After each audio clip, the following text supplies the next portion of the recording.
let me return back to the Ala Madrid, El Clasico this weekend. It's going to be hot. So, like I said earlier, regards to Mbappe matter, how will you feel having Mbappe in your team?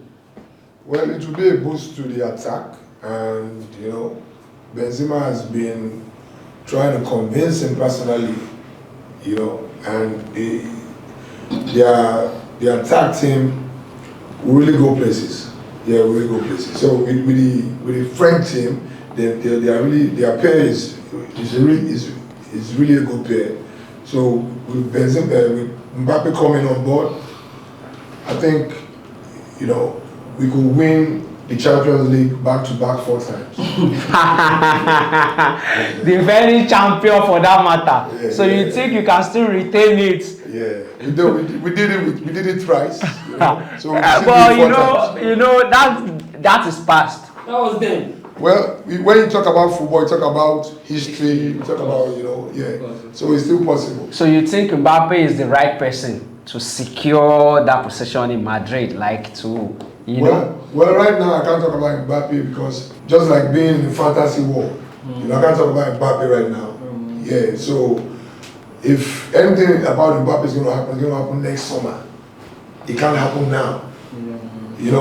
That's kind of illusional. It can't happen now. So what we can talk about now is what we have on ground now. But the El Clasico, how do you think it's going to go? Is it something that you are going to win easily, or is something that it is possible either you draw or you win or you lose? El Clasico is never won easily. You have to work for it. So do you think you are going to win this game? Definitely, 100%. Are you sure? Okay, who are the players? I'm not talking now from a football fan point of view. I'm talking from what I see. Like real life, what I see. That's what I'm talking from. And when it comes to Modric, everyone be like, wow, Modric is a classic midfielder. Yeah. So you think Modric will be able to get the job done? Yeah, I've been doing it for Barcelona right now. Yeah. They are having a very vibrant, smart, young midfield. But Barcelona at the end of the day, no matter how your midfield is, no matter how your attack is, they are not doing well defensively. So that might be an edge for Madrid at the end of the day. They are not doing well defensively. The back four are not doing well defensively. So that might still be an edge for Madrid. Now, coming to the game midweek, we saw how the defense was very porous. And how Inter Milan was always coming behind, behind the defenders. The funniest thing about the game is I think they started scoring around, is it 40 something or is it second half? They started scoring. I don't get it. Yeah. So Inter Milan kept scoring. Inter Milan kept scoring. So that was is something to check on. The defense line is something to check on. But when you talk about winning the Champions League back-to-back, ain't you having in mind people like Chelsea, Man City, Bayern Munich, we had all of them last PSG, we had all of them last Liverpool. But wait, he said we had all of them last season. But among all these things, who is the difficulty one, the most rigid one? Well, I still say it's still Liverpool. Liverpool? Yeah, Liverpool was still the hardest. Yeah, because Liverpool? Because when we're talking about results right now, right? We're talking about results. Liverpool was still the hardest because it was just a lone goal. Okay. Now we beat the French champions, we beat the English champions, we beat the defending champions, and the game wasn't as impact as the Liverpool game. Well, you remember last season game, Madrid against Chelsea. Yeah. How was it? But at the end, like what I say, at the end of the day, Chelsea was beaten at home. In normal Chelsea that I know, won't be beaten at home. But Madrid was also beaten. I know, but at the end of the day, who was still in the Champions League?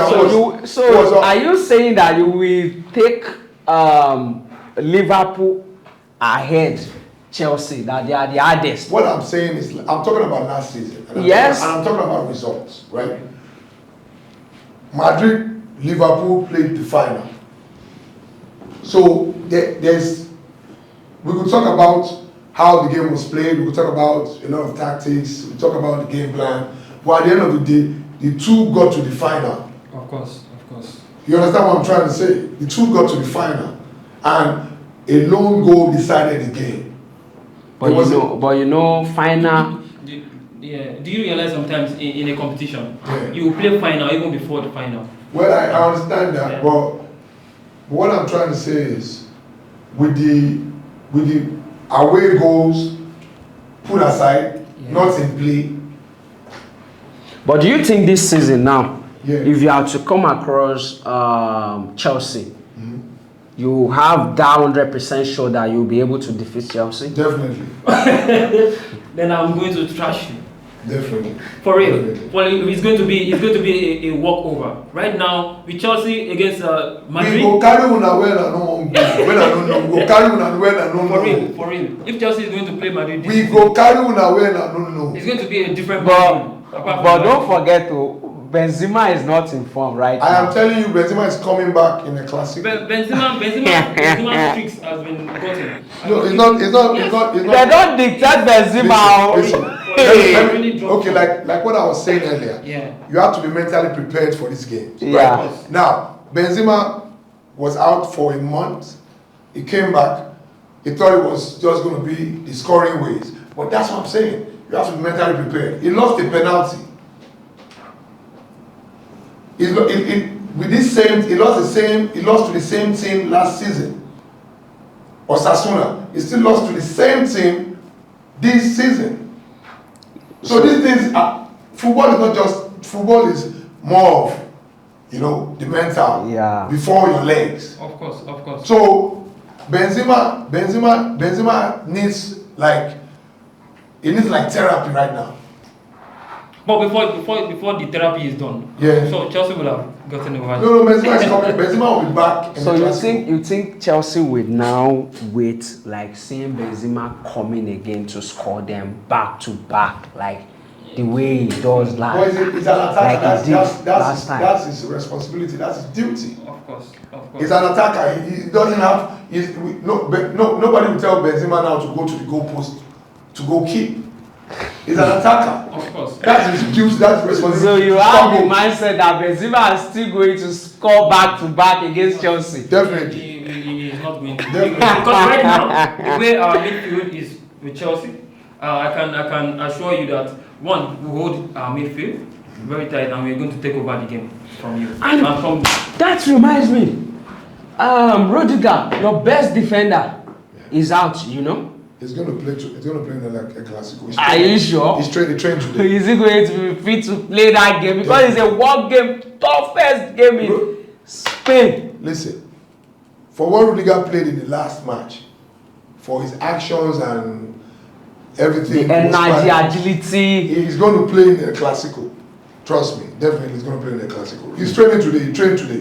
Really? Today. Yeah, he trained today with his stitches. He trained today with his stitches. that's our Wow. product, Well, Well, football is a game of buying and selling. Of course. that is the trick, though. Yeah, So you don't rely on one player when you know that this player is not giving me what I want. Exactly. So let me just let you go. But I'm sure No sentiment. Madrid will be very, very happy to have Mbappe.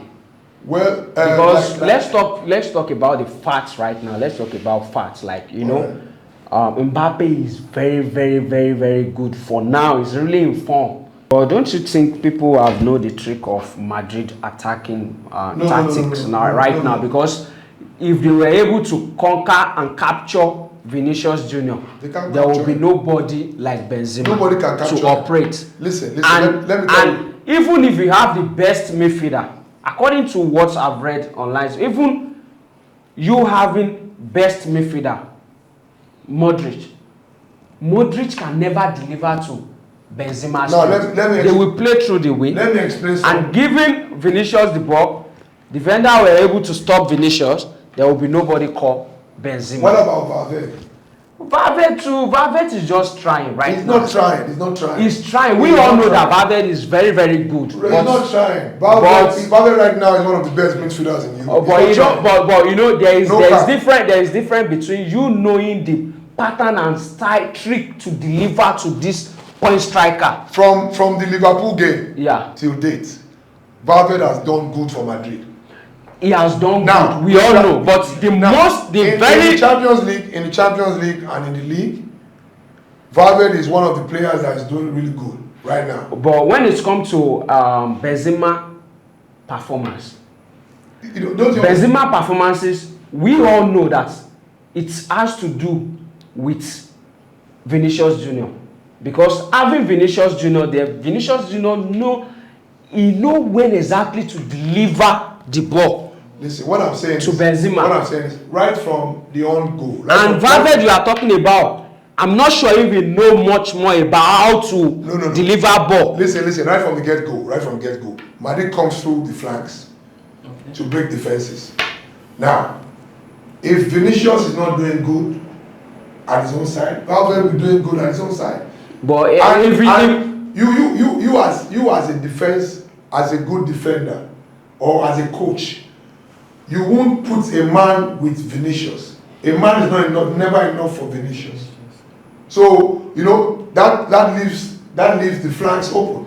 But even if when you're having a player that is very, very good, but nobody is there to work together with that particular player, how do you think they will be able to see the good job he has been doing? All right, listen, what I'm saying is, now look at Valverde, look at Vinicius, look at Rodrigo. These are players, these are world star players. But they have their own personal contribution that they do, like individual skills. But this last 3 days ago against Shakhtar, Ancelotti, he just substitute them. This doesn't work. You need to bring in the. Listen, now, Madrid Shakhtar Donetsk is a game. Madrid knows with a stalemate they are in the round of 16 already. So it's not like they are playing in knockouts. They are in knockout stage. But if Ancelotti is not capitalizing on a Clasico, he wouldn't bench those one. That's what I'm saying. They have to rest. They have to rest. Clasico. The Clasico is not a game like where you say it's a walk in the park. But what is your own prediction exactly like? Is it 1 goal or 2 goals? Like how many goals were we expecting? 2-1. 2-1? Yeah. Barcelona 2, Madrid 1 or? Madrid 2, Barcelona 1. Really? Yeah. And Benzema surely going to secure 1 goal? Definitely. Really? Definitely. Well, let's wait till then. Yeah. Let me switch back to the blue man. I always put my money on them. Any day, anytime. No problem. Don't try it against Chelsea. Let me go to the blue man. All blue. The sky is blue. London is blue. Yeah. So I'm about to talk about Tuchel. Yeah. Everyone were like, what is really happening? Like, why would they send Tuchel off? Like, sacking Tuchel was a very mysterious. Yeah. When it first happened, I was so disappointed. Like, I was angry, and I realized so many millions of Chelsea fans were very angry. People showed their emotions, everything online, and all these Chelsea fans on Instagram, Twitter. People started messing like, this is wrong. Chelsea is not supposed to treat people like this. Especially Tuchel he came in like some months, almost a year ago or so. We got different trophies through him, and he has been managing the club very, very well. And okay, fine. A new owner came in. He brought in money, and they were able to secure some particular players. But he could not even explore those players, and at a point he was just sacked. So it was so disappointing on his part, and for us fans, we were very angry. Even me even till now, I still not even the new coach. I still don't like him because of the kind of love I've built on Tuchel. So how are you coping with the new coach now? Do you think he's the right person to deliver you people? Of course, I watch my match. I just want to see Chelsea win, even though I really don't appreciate the coach yet. Like I'm still trying to find a love for him.